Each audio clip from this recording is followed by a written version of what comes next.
Well, good evening, my friends. Good evening. We're excited, of course, to share this episode, if you may call it, of Life, Leadership, and Love. I am your host on the night, Terrence Samuels.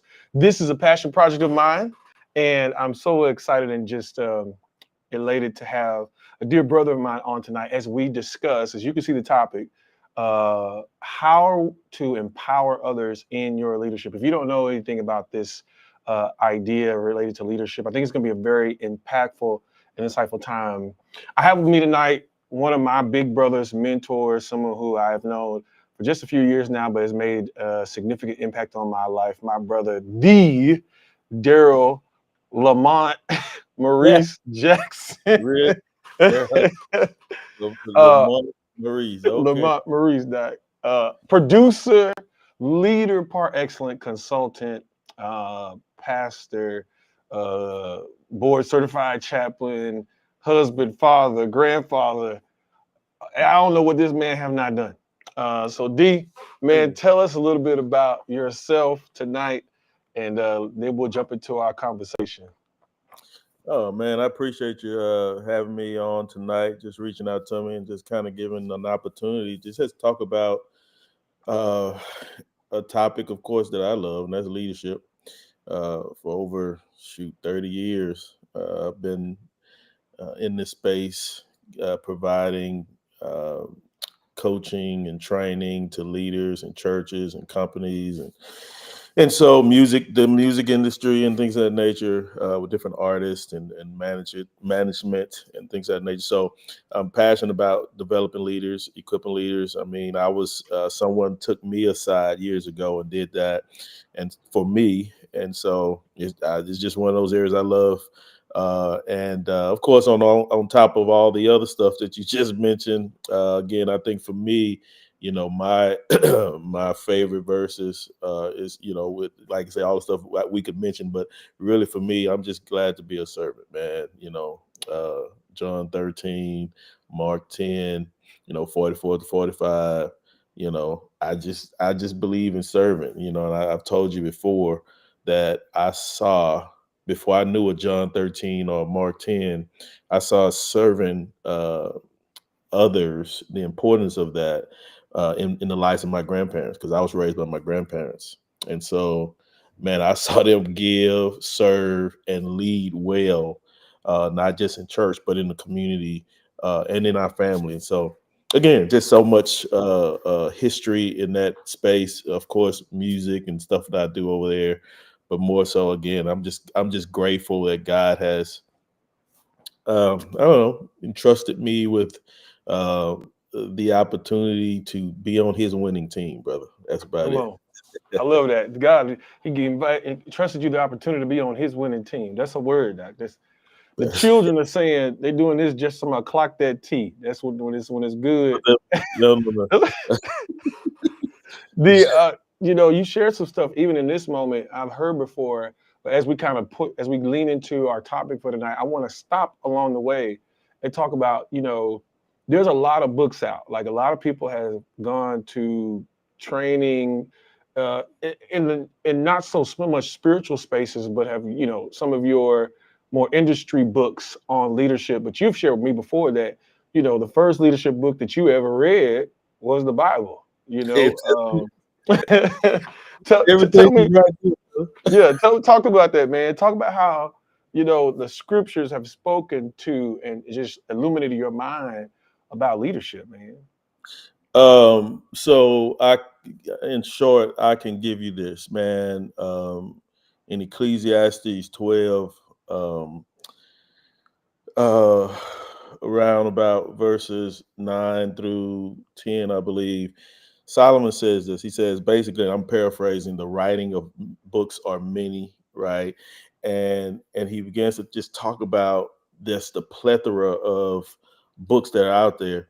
And so for me, man, I was like, man, the ultimate book is right here in front of me. I mean, I'm reading from it's the Bible. And so and I say this with all honesty, man. I have, even though I have what, two master's degrees, a bachelor degree. Someone called me today. I may be working on a doctorate degree. Oh, praying for you, Doc. I mean, so there were many books that were assigned, is where I'm going with this. Many books that were assigned. But when I began to read some of those, for schoolwork and things of that nature, I'm like, man, all this stuff is just from the Bible. I mean, Mm, and so for me, I just began to, and because the way my mind, operates, and the way I think, I began to do certain things like go through the book of Matthew and look at all the leadership principles, go through the book of Mark, look at all the leadership principles. So, how do I take from Matthew 1 to Matthew 28 and go through every verse, every scripture, and just find, what is that saying to me as a leader in the church and in the industry? But then, what is it? What is the general application to all? Right. And so that's what I began to do and put together just trainings and lessons because I mean I say this and I've heard you say this too, man. That word it should hit us first. It should touch us and work in our hearts and minds. And so that's what I did. So a lot of the principles, of course, that I teach and train on just came straight from the scriptures. So when people say, "Hey, this was a leadership principle from I don't know John Maxwell," or whoever, right, Blackaby or somebody, right, Henry Blackaby, mm. or just all those guys, different books. I was sitting there like, man, that's some good stuff. But God has already given us in the scriptures from Genesis to Revelation what we need, and Wow. so that's what I've I'm serious. That's what I've used, even in corporate America. Let me give you this one because I just remembered when I was I served at a hospital, major hospital here in Houston as a director of spiritual care and values integration as a chaplain, and a lot of the principles that I was teaching because not only was I caring for patients and the C level and E level suite because I was a director of spiritual care and values integration. But man, I with the CEO who basically hired me, we were pretty close, and she allowed me to begin basically training the staff from the C-suite all the way, to those who were serving, the hospital, making it clean. And so my point is, when I would go and create these trainings for the doctors, for the nurses, how to get those teams to work together, right, and to function well. How do I get outpatient imaging to work with, social work? So as people are leaving the hospital, how do I do this? Well, uh, uh, one event in particular we had for the system, hospital system, all the CEOs and directors and managers at a retreat at the Woodlands Resort, and they let me do a session. And so when I finished, people were like, "Man, you sure you're just a preacher or a chaplain? Do you have a BA, or I mean a MBA?" I'm like, "No, I don't have a master's in business administration. I just know the Bible." Because everything that I'm talking about comes straight from the scriptures. I mean, Mhm. so I was just putting it in terms that they could understand, and they was thinking, "Doc, I'm up in there with an MBA," and I'm like, "No, I'm using the Master's Bible approach." Hey, Hey, a master's in the scriptures, Doc. I know the come scriptures. on, Doc. I said, come on, Doc. Doc. Well, it's funny, bro. You mentioned this because for my audience who will see this, who's seeing this stream live and who's see it in the future, the objective of life, leadership, and love is to bring wisdom to from the scriptures or from Jesus in such a way that you see that the Bible speaks to the full human existence. And so Yeah. the scriptures not just it does not just have wisdom for how to get to heaven per se or how to enter Christ's kingdom, but Mhm. it allows us to have wisdom for life. What does it mean to maintain yourself? The Bible speaks to um, how do we morally and ethically, spiritually, what's our spiritual position as it relates to finances? What's our spiritual position as it relates to maintaining your body, your temple? The Bible in Corinthians speaks to how your body is a temple of the Holy Spirit. in 3 John 2 speaks of, how will that you would prosper as to the degree that your soul prospers, being and not from a perspective of prosperity, but wholeness, being in good health. And then, of course, the second word is leadership. The scriptures have many examples of healthy leadership, unhealthy leadership, which tonight we'll have our topic for tonight, and then love, and that's the context of relationships. And so the objective of this mode, this vehicle, this podcast, it'll be published in various mediums, is for anyone. You don't have to be a professing Christian to benefit from the wisdom of the scripture provides, and prayerfully along the way, people make a decision to surrender their total life to Christ. But along the way, I mean, our objective is to provide that wisdom and let people know that it's relevant for us. And this wisdom makes Jesus says this. I misquoted this a few weeks ago, but in Matthew's Gospel 7, right? The person who follows these teachings and uses them, employs them, and implements them into their life, is the type of person who is like a house, right? Built on a steady foundation, built on a rock, so that when difficulty comes and challenge, conflict comes, they will not be moved. They won't be blown away. And so, and D, I just appreciate you, your example, your model. So let us jump on in, man. Our thought tonight is revolved around empowering others in your leadership. I'll lead with this thought. We've heard it said before. I don't know what the source is, but it's not my original thought. The leader builds the people that build the movement, right? Okay. The leader builds the people that build the movement. Okay. Many times the leader feels like they got to do it, but leader, you're not gonna build. If something is built, it ain't gonna be because of your own. You've done all the work. You've got to release your people. D, take it from here. So if we're talking context of church, and as you said that the leader builds the people to build the movement. First passage that comes to my mind is Ephesians chapter 4, verse 12. Right? The Lord gave gifted men, verse 11, to a gifted body to do the work of ministry. Right, gifted men who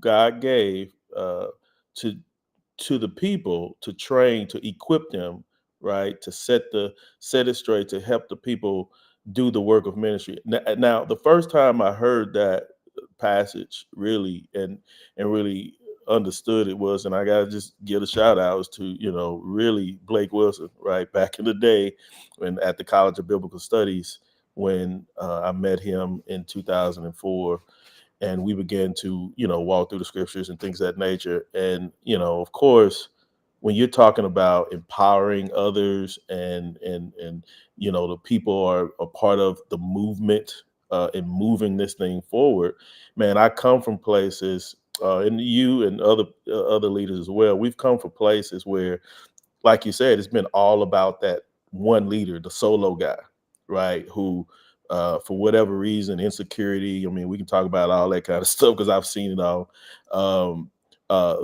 Insecurities, or they feel that they have to be the resident expert for everything, right? Nobody else know anything. They know it all. And it's like, man, God gave gifted leaders to a gifted body. And we have to, as leaders, recognize the gifts that are present and begin to get the right people in the right seat on the bus. At the end of the day, I learned a lot about leadership from the scriptures, but I also learned a lot from the University of Hard Knocks, right? By being in churches, being under leaders who were like Saul, throwing javelins at David, who basically, again, didn't understand the relational or the equity, the resources that they had, people resources that they had in their churches. And it caused so much pain and division. Matter of fact, as you know, man, man, people whom God has gifted, they're supposed to be utilizing their gifts in the body of Christ who don't get a chance to do that, then guess what's one or two things gonna happen. They're gonna sit there and just say, inactivity, okay, you don't want to use me? Cool. Or they're gonna leave and go somewhere where they To can be get you. used. Mm-hmm. I mean, and so I just think, man, it's a partnership, right? We talk about Ecclesiastes 4:9-12, right? A threefold cord is not easily broken, right? We're talking about people being able to work in tandem as a team in the synergy of the team to be able to accomplish this great mission. Watch this. We have a mission. I mean, we've heard this stuff, but I think for people like you and I who are in this space of leadership development and we consulting and coaching and just praying with a lot of leaders and working with leaders across the country, man, it's important for us to understand that this movement will not happen with one person, with one man Yeah. doing Yeah. everything, which we know the story of Exodus 18. Yeah. I was about to lean into that. I mean, let's Lean in. paraphrase it for let's paraphrase it for the people. Let's do it Moses is sitting up all day all day. handling the disputes and the confusion and I will use the term the discipleship and the issues, listening to case after case all day long. Yep.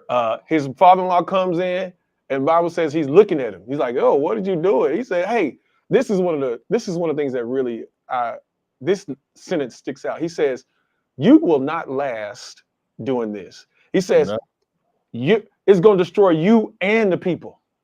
Yes. That's what he said. His own father-in-law sees that he's working all day handling disputes, and he says, "If you don't change the way you're doing things, it's going to kill you, and it's going to wear everybody out." Yeah. Now, bro, I don't think we really understand the depth of the wisdom in that text, because essentially, let me talk to some leaders on the night. You may be worn out, but your people worn out. Just having one source, one gate to getting things done, to moving vision forward, understanding what they're handling. And so a lot of times I think we have leaders who complain and say things like, "Well, don't nobody want to help me." Well, have you asked? Have you have you Yeah. invited people into the work? Mm-hmm. And oftentimes I feel like guys, because their own personality and their own significance hinges on taking all the calls, doing all the visits, preaching all the sermons, doing Taking all the all the credit. guidance. Yeah, Taking all the credit. yeah. But then won't look up and be mad at people. Well, I mean, there are other stories, but for tonight, Yeah. Yep. Yep. that, Yep. we're leading into, I'm throwing out to the audience tonight. Is there apathy in your ministry, in your organization, Mm-hmm. because people tired of you? You said apathy. Explain, what does apathy mean? I don't think I That means understand. I'm not lack of movement. Is there a lack of participation? Oh, Yeah. If okay. people are choosing not to participate and serve or work, is it because you wearing them out? So like you said, apathy, wearing them out.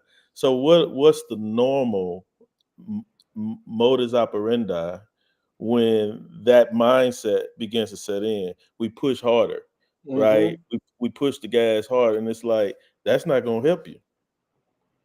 That's not going to help you. I mean, at the end of the day, Mm-hmm. it's not going to help you. And I think so when you talk about this apathy, but think about it like this: what are some consequences for not empowering people? Mm. What is Mm. what are some consequences? So you think about, you said the first one. I mean, at least I don't say the first one, but in the family is burnout. Mm-hmm.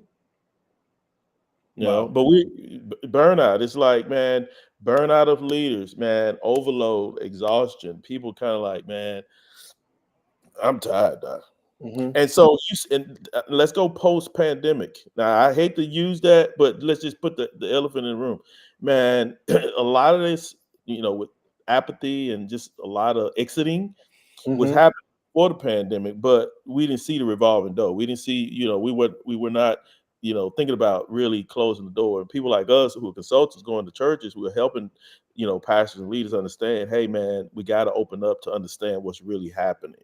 It's not people lazy, they crazy and all that stuff, man. It's really we may need to reset some things. So now post pandemic, you really see the fallout, right? You see the implosion.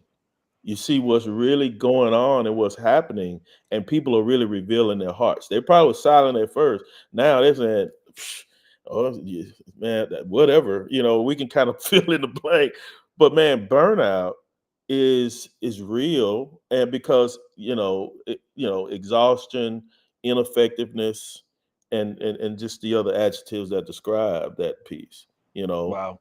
stifles Yeah. growth. Come You on. see what I'm saying? It stifles growth.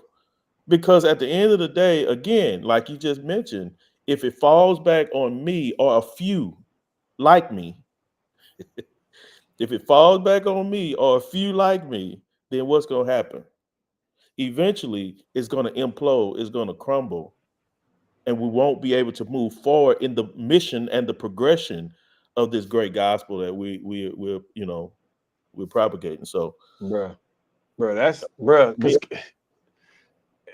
it's historically we've seen the tragedy of, you may have a leader who may be highly gifted holding it together, right? He's burning out, and the moment he or she in certain contexts falls apart, so does everything falls apart. yep. It's like we lose the momentum and the just what the potential of what any organization ministry could have been. Yeah, that's a heavy. That So burnout thing is heavy. now you become a church or a ministry. You said we lose the momentum of what we could have been. Now we Mhm. become a ministry of we could have, or Mm, they almost got there, but they never. And it's not about let's put balance the teaching. We're not saying this ministry great, this ministry not. That's not what this is about. It's about, man, the impact that we have, and the platform that God has given us, the influence in those areas of where our churches are, in those communities. How are we impacting those communities? How are we really changing them? I mean, the old adage, man, if your church was to close its doors, man, would anybody miss you? Right. And I think that's one of the things that when we're talking about, it's not, when we keep, going back to old school, it's not about us. It's not about us. Right. Because you talking about burnout, you talking about stifle growth, you lose momentum, disengagement. People just says, you know what? Um, I feel underused, and I feel like I'm not really needed. mm, wow, man. I mean, and I think this is heavy because I think you and I we operate from a certain perspective in that we know that people are the greatest resource Yes. for progress. Like, Hmm. no matter how intelligent one individual can be. I shared this in a teaching about 4 or 5 years ago from Habakkuk 2. And I know we've used that in context and out of context, but Yeah, no, yeah, I, yeah. See, that's a good teacher right there. You gonna make yeah, sure we know what's in context. yeah, Go yeah, ahead, yeah. officer. Because people use it and they don't use it. That's Anyway, I ain't Right, got time, right. but Definitely. I'm gonna use it for this specific way. Okay. I often say vision only grows when you give it away, right? Because in the Amen. context, it says, write the vision, make it plain. We can go back to Exodus 18 in same concept, right? Moses has to. I go to Exodus 18. Moses has to give responsibility away, and that allows for And growth. It trust. allows for and trust, right? In fact, Mhm. I mean, well, you know the text much better than I do, but I think in there the Jethro actually describes the type of attributes of the people that Moses needs to delegate assignments to. Able-bodied, trustworthy, something to the effect of people of integrity. Um, you know, it says, find you some able-bodied folk that can manage these levels of responsibility. Verse Um, 21. Exodus 18, verse 21. read Furthermore, that thing.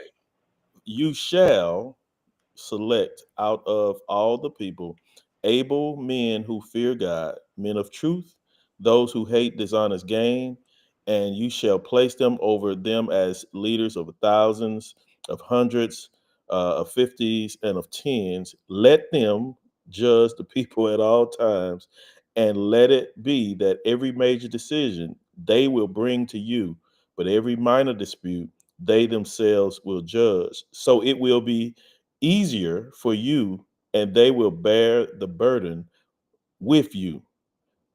If you do these things and God so command you, then you will be able to endure, and all these people also will go to their place in peace. I mean, it's like straight up.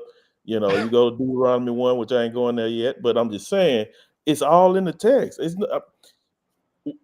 If you violate it, then you're asking for what you receive. And so let me just give you me, okay, one more time.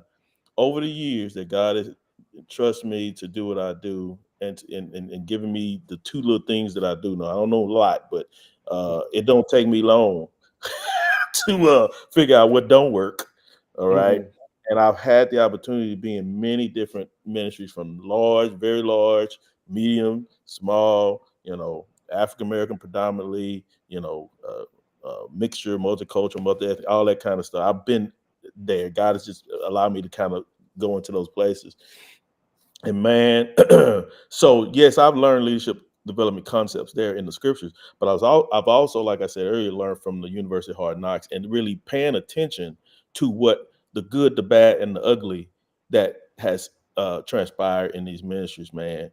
And some of it I was a part of, but when I didn't know any better, because I was modeling and following, you know, other leaders. I mean, that's just straight up honesty, man. So when again I met Blake in '04, it was like a light bulb came on.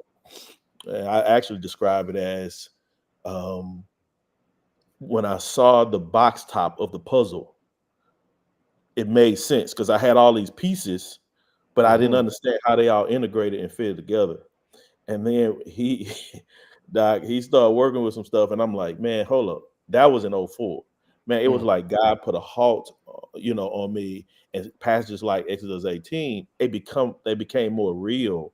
Mm-hmm. And it's like, oh, we got business to do. When I started looking at a kingdom vision, a kingdom mission, I'm like, God, we can't be islands anymore, burning folk out, stifling growth. You said losing momentum, disengagement, bottlenecking leadership, Mm. bottlenecking leadership. Because if you can't, if it don't go through you, right, everybody got to wait for one person. That's not healthy. That's not healthy, right? Because what happens is then you breed resentment and rebellion. Yeah. Wow. Bottlenecking leadership. Hold on. That's one of them ones. It's the cheer up. I'm gonna say like the kids. They clock that T. That means you said something. Bottlenecking leadership breeds resentment and rebellion. That's heavy. Yeah. Wow. Talk about Because it. if, because if we're waiting, everybody is waiting on an individual to make all the decisions, right? When you have, back to Exodus 18, competent and capable people, right, who have the capacity, that's going on with the seas, to execute that which needs to be executed, then people start feeling, like I said, unused and underused. Like, why am I here? What's the purpose? Wow. And I think that's where we have to really begin as leaders, check our motives, right? Mm. That if we say it's not about us, and we really truly believe that this is about a larger mission that God has us on, um, um, then it will change our approach. It will change, the way we lead and things of that nature. Man, people, let me say something. People get enough foolery at their jobs. Let's just go on there. People don't need to come to the house of God and have to go through the same tomfoolery, as my friend Mike Satterfield would say. Tomfoolery. Tomfoolery, you That, know. that's we talking about something heavy because I think as a millennial, in some spaces I say hello, Terrence Samuels, resident millennial. I mean, you're dealing with, as a millennial, I'm already a part of a generation that operates at a certain pace. And Mm-hmm. one thing that will drive specifically a millennial off, or any gifted person, right, who has proven himself, is when you have bottlenecking in leadership. It's like, hey, do you trust me or no? Right? Like, this leads into the next piece, because sometimes leaders, what we have to do is we have to create boundaries on ourselves and say, if I have empowered and released and delegated, no matter what comes to me, I'm not getting in that. Hey, I gave that away, and I'm not gonna let anyone outside of the person I delegated something to make me get in something with somebody that I already delegated something to, unless it's a crisis. What to Let's bring that go. into context? Go ahead. Yeah. Okay. No, no, no. Go ahead. No, I'm Finish just that saying thought. to bring it home. If I hired you to do a job, Mm-hmm. what I look like letting your coworker come and complain about something and not saying go back to the person. What I'm gonna do? What I'm gonna take it over for? Off of Mm-hmm. one comment. If I'm seeing productivity, then I need to stay out of that. I'm not Mm-hmm. gonna let anything cause me to get into it, because that impedes your success and is pulling me away from more important things that I maybe need to focus on. Go ahead. Well, I think I was just going to go to that last point about pulling you away from things that you need to focus on, right? So that's where systems talk come in, Mm, right? Putting systems in place and structures in place to where, kind of like, and I go back to the Exit 18. Jethro is like, hey, those complex things, those leaders that were delegated and chosen will bring those to you if they're major. But those things that are minor, man, they gonna deal with those. But watch this. That's where you gotta uh, uh, define what major and minor is, right? mm, That has to be perspicuous, very clear, mm, right? mm. It has to be very clear. What are those things? That means talks, you got to communicate. That means things have to be discussed on the front end so that we're not playing the guessing game as we go along the way. Wow. At the So the end of the target ain't day, moving. yeah, we can't do it. You can't hit no moving target. I'll use some Ebonics. You can't be hitting no moving targets. It don't work. It just don't work. It's frustrated. That's a Wow. sign of control. Wow. It's a sign of control. You can't hit a moving target. You have to have the thing laser focused in one place so that those who aim, when they aim, they can hit the desired target that they're trying to hit. So you have to have that kind of structure, that kind of those systems in place. Just basically starts with communication, being Wow. able to communication and defining this is what we're expecting. These are the things that we're looking for, right? Then when you put the right people in the right seat on the bus, if they don't perform, if you find out they don't have the capacity, then we began to make some PIP, put some PIPs in place, performance improvement plans, right? We don't do that a lot of church, man. We just ready to Mhm. go cuss the folk out, fire them, I'm just gonna say it like it's the I am. We're gonna cuss them, fire. Now, I've been a part of this stuff for over like I'm 52 years old. I've been in ministry, watch this, behind the scenes since I was 13 years old. 1-3. Mm, I'm 52. mm. Hey, that's when the big church, the medium-sized church, the small church, with the pastors, I done been through all that stuff. So I Yeah. mean, again, I'm not quote unquote an expert and all, but my point is, man, I have some tenure, I have some miles, and I've seen the stuff. And to Mhm. me, I'm on a disc. I train disc. On a disc, I'm a C. What does that mean? That means I'm very analytical. I'm gonna sit back while y'all talking, y'all eyes and stuff, y'all having a good time. I'm sitting there calculating in my brain, how do we put this together, make it make sense? Yeah. So that Yeah. the end user, right, can run with it as you were gonna use that Habakkuk thing. I'm glad you Yeah. in out of context way, right? Yeah. Yeah. So that the end user, those people who we're placing ministry in their hands, they understand what they're doing, but most of all, they understand the why. They understand the why. D. Yep. Because I hate to be like now you got me acting up. I think I have a teaching. I have a thing I do. I'll do it later in this podcast series. I'm gonna send it to you because it's gonna be real good. And it's basically six lies leaders tell themselves. And, Yeah. and so one of them, this idea that they're the expert or the smartest person in the room. Mm-hmm. And so the idea, what that oftentimes results in is they limit the empowerment that they give their people, right? And Yeah. and so as you were leaning into there, you've seen it, and assuming that somebody else, you can't give something to when you give something to somebody, that they won't innovate it, make it better, make it greater. Mm. And oftentimes without all, you may share the values and the vision, but they know the best strategy and they Mm-hmm. got the best execution. Mm-hmm. Or they may say, well, Pastor, I see what you want to do, or leader, director, I see what you're trying to accomplish, but I know a better way to get there and with better results. And so there's a great deal of humility Mm-hmm. necessary. You got to be willing to say, you know what? I ain't the smartest person in the room, and I ain't got to be. Nope. Well, Oh, and you I don't have to be, I don't want to be, because as I was about to say earlier, man, I want you to think about this. I said I have some miles, but I'm very, when I say, man, black and white on most things, but at the end of the day, if I've seen over the years that this right here that don't work, I'm one of them guys that I'm not going to do that. I don't want to reproduce what doesn't work. We don't have a lot of time on this side of heaven anyway.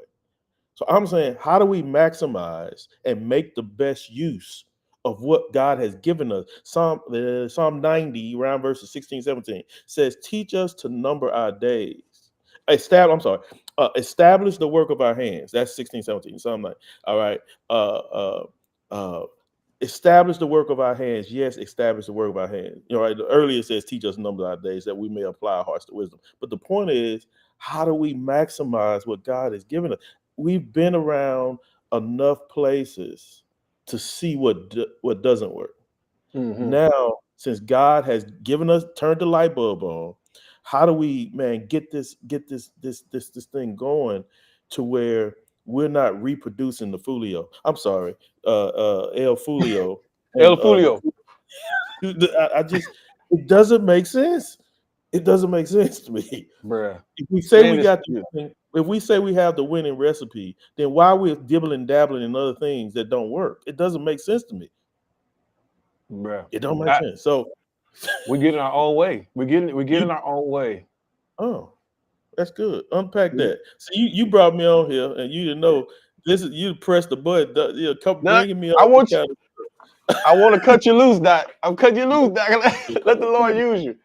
But just we tell. get in our own way for whatever reason. I mean, that's a whole nother um, time we can talk and unpack the ways that we get in our way and not trust our people, not trust the vision, not trust God, or even sometimes not trust ourselves with trusting others. We reflect upon our own self. We're concerned about our our legacy or whatever relevance, and trust. Sometimes leaders don't trust that they've done the work enough that they can begin to trust the people they've mentored and discipled and coached up to really spur on that legacy. And so, I think that, and then I would give this one point is the assumption that, this is God's church. This is God's vision. Oh, really? You don't This is say. this like You if don't say. if my role, I mean, let's go back. Let's go Bibles at John's Gospel 3. John the Baptist has been prominent, and they come report the things that Jesus is doing, and John says this: I must decrease. I got to back up, and he's Mm, got to increase. And we use that from an individualistic perspective, but in context, John is saying, my time is coming to an end. I've only been here. I'm here to prepare the way for the next man, and I got to back up so he can come on in and do what he's assigned to do. And so, I put this out of the atmosphere, leader. What are some ways in which you need to back up so those that God is empowering and preparing and equipped for the next leg or the next piece of the vision can step in and increase. No, that's good stuff, brother. Um, look, I can hear my Blake Wilson had come on. Luke chapter 6, around about verse 40, 42 says, a student is not above his teacher, but when he is fully trained, he will be like his teacher. All right. So you just asked the question of what does that look like? It's called empower. Mm. The topic for tonight, Yeah. equip. Yeah. Okay, equip and empower, right? We have to begin to change the paradigm. Now let's be, I like, long time ago, my wife, we've been married 32 years, and early on in my ministry, I was just kind of doing what I do. But one time, I never forget, in the early 90s, she after the church service, she said, did you hear what you were saying? I'm like, what are you talking about? And she told me what I said. I'm like, oh, you're not a preacher. You don't know what you're talking about, right? That's why I was young, bro. I'm 22, 23, you know what I'm saying? But watch this, man. She was right. And I didn't realize that until years later Mm. on what she was saying, man. And man, man, I switched, I changed it and made it right. But this is the deal, man. At the end of the day, um, I the thing is, I wanted to learn how to start balancing the thought so that I'm not just one sided on the scale, right? What happens if there are leaders that even are listening to us right now, as we're just having a good time, just talking? What if there are leaders who, man, don't have a competent staff? They don't have all the finances. You remember the little deal I shared at the conference that the other way, who cannot or will Cannot not. or will not. Like, yeah, yeah, I gotta say, I know you're on your track. Don't forget, my brother is like the way his brain work. I just be jealous sometimes. Don't don't You be know, jealous. I have never forgotten that. This dude is teaching, and he's so the way Jackson's brain works. He's really thoughtful about incorporating everybody into the space. So I'm sitting in this teaching, and I be mad because I remember everything he say. Okay, and he do a look who cannot, who will not, who don't have the capacity, don't have the tools, don't or just don't have the desire. You know Come on, man. that keep going. And he But like that's it. acronyms and alliteration, but keep going. Well, I got one for empower. You know that, don't you? Let's go, Uh, Doc. Give it to so, us. well, yeah. So, but just the idea of a leader, a church, a team Mm-hmm. that, man, they're struggling. Because that's our heart is to that too, man. Yeah, we're a pretty large church, but man, what about those underdog, those smaller churches, man, Yeah. that just don't have, man, what other churches have? How do we Yeah. come alongside of them and to help that pastor, those leaders, to either equip, or no, first we got to identify, right? Mm-hmm. Do some assessments or whatever case may be to identify what's missing. What are some things that you may need? Some pastors already know, man. I can tell you right now, all 10 things. Bam, bam, Mm-hmm. bam, bam. Well, cool. Now, what's the growth plan? What's the track we're gonna put you on to kind of help? Who are some other churches that we're gonna get to partner with to Yeah. help you in this space? Yeah. Man, are you pastor or leaders? Are you willing to be coached? Mm. And to really, get the information they need. And so my point is it a cannot or just Mm, like it I'm will not. not gonna do it because Yeah. I don't have desire. And I think we're in a time now where we gonna have to start really looking at, like you said, into our own hearts and minds to see what is it that God has called us to do, and man, what's blocking me? Am I getting in my own way, or man, do I really, really, really, really, man, am I really, really about this kingdom business of really Second Timothy 2, 1 and 2, the things you've heard and seen of me, commit those to faithful men, so they in turn could commit those to faithful men, the teach to teach theory, right? So that if I do have an area in our ministry that's lacking, what am I doing? Yeah, I'm praying. You better pray. You better pray. But not only just pray, but now how do I begin to partner with people that can help us with this preferable future? Yeah. Wow. Yeah. Man, that's good. That's because I often think you're right. We don't consider we don't balance the thought, right? We talk from the perspective oftentimes, like you and I are in a context where we've got better opportunity than some of your smaller churches, smaller organizations, it just don't have. It may not have the bodies, like you said, it may not Yeah. have the capacity. The leader may not have the time to Yeah. train because Yeah. We got to he's be fair carrying with it. that. Yeah. Yeah, You got to, because people may not versus have all that stuff. Yeah. yeah, man, bro. What's so? Let's as we kind of hone in and close it on out tonight. We talked a little bit about Exodus 18. We can't forget about texts like Acts chapter 6. Oh yeah. The empowerment of the deacons. Definitely. Of course, that Timothy, Titus, but what? Let's lean into some ways we can empower. I'll throw one out, right? Um, this may be a big one. Giving away authority. It's been in the undertone of everything we've been talking about, but of course, there may be some stipulations that you have for people before you give Yes. away authority. Yes. That's in Exodus 18. It's in Acts chapter 6. Talks about people full of the Spirit, people with integrity. You want to have those character requirements. Um, another side note to the side note, Darrell got to participate in my ministry discernment as I was finishing my master's degree, and I was able to kind of like I had to share some information about myself, had to be very vulnerable, transparent, but to sit among peers and evaluate my character and respond to what I said. Right, the scriptures speak to that. That we gotta know the character of the person before we really give them leadership responsibility. And that's across the boards. In the church, we do the same thing in the corporate world. We do background checks. We check Yes. for the credentials. Yes. But I'll say this. So you got the stipulations for the person, the requirements for the person. So what a leader now, the person empowering the person, give them authority. Give Yeah. them something to do. Mm-hmm. Right? Yeah. Well, And, you in it. and, and You're right. communicate. You said earlier. Mm-hmm. Tell them what you need. Right. And trust me, now if it falls, watch this. There's a couple of things. If you tell the people what you need and they don't execute it well, all right, you do it again, they still don't execute it well. Well, a couple of things. Well, either we need to do some training, or we had the wrong person there, right?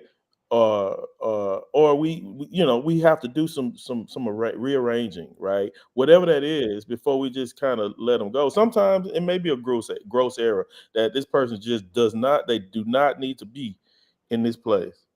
But my point is, we have to be keenly aware of what's going on at all times in our ministries, bro. And I mean, what you're saying about giving away, power and authority and things of that nature, that's a part of my acronym. So I'm just telling you, man, that's that's the that's the opportunity to lead. Right. Come on. You know, Oh. to where we're giving others a chance. We're Mm-hmm. giving others a chance. Now, again, we have to be leaders who can identify and see leaders, right? I mean, you can't just put somebody in a place and then the whole stuff tank. Because watch this, pastor and leaders, you're going to be responsible, which we know that. And God is holding us accountable for this church that we're leading. So we get that point, but I just think we have to begin to identify the people. Don't treat a 1 like a 10. Mm. Don't do that. That's that don't do that. That ain't good.